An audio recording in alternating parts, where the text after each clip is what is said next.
आजकाल उशिरा होणारी लग्न किंवा करिअर ओरिएंटेशन जास्त फॅमिलीजमुळे झाल्यामुळे उशिरा प्रेग्नन्सीला प्रयत्न करण्याची प्रथा खूपच वाढीला लागलेली आहे.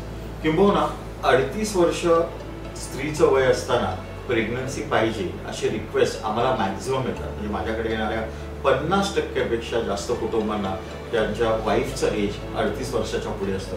कधी कधी 41, 42, 43 इयर्सला पण असतात. आणि ह्या मुली खूप इंटेलिजंट असतात, करिअर ओरिएंटेड असतात आणि त्यांना एवढ्या एजला स्वतःचेच एग्स वापरून प्रेग्नन्सी पाहिजेचा हट्ट मात्र असतो. तो काही चुकीचा नाही. मग अशा वेळी जसं वय वाढतं आणि तुम्ही प्रेग्नन्सीला जाता तेव्हा गुणसूत्रीयदृष्ट्या प्रॉब्लेमॅटिक बेबी होण्याची शक्यता वाढते.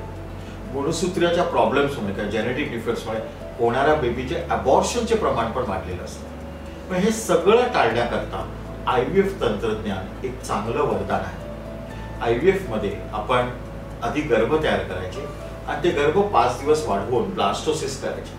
हे ब्लास्टोसिसमध्ये आतमध्ये काही पेशी असतात, त्याला इनर सेल मास म्हणतो, आणि बाहेरच्या पेशी ज्याच्यापासून वाढ तयार होते, बाळ नाही होत, त्या इनर सेल मास पासून बाळ तयार होतं. त्या बाहेरच्या पेशींची छोटी बायोप्सी घेतली जाते. ते एक्झॅक्टली आतल्या पेशींसारखेच असतात आणि ह्या पेशींमध्ये आपण तपासून खात्री करू शकतो की जेनेटिक ॲबनॉर्मॅलिटी आहे की नाही. आणि जेनेटिक ॲबनॉर्मॅलिटी नसेल तर ते गर्भ आपण गर्भाशयात सोडू आणि तो एकच गर्भ सोडू शकतो.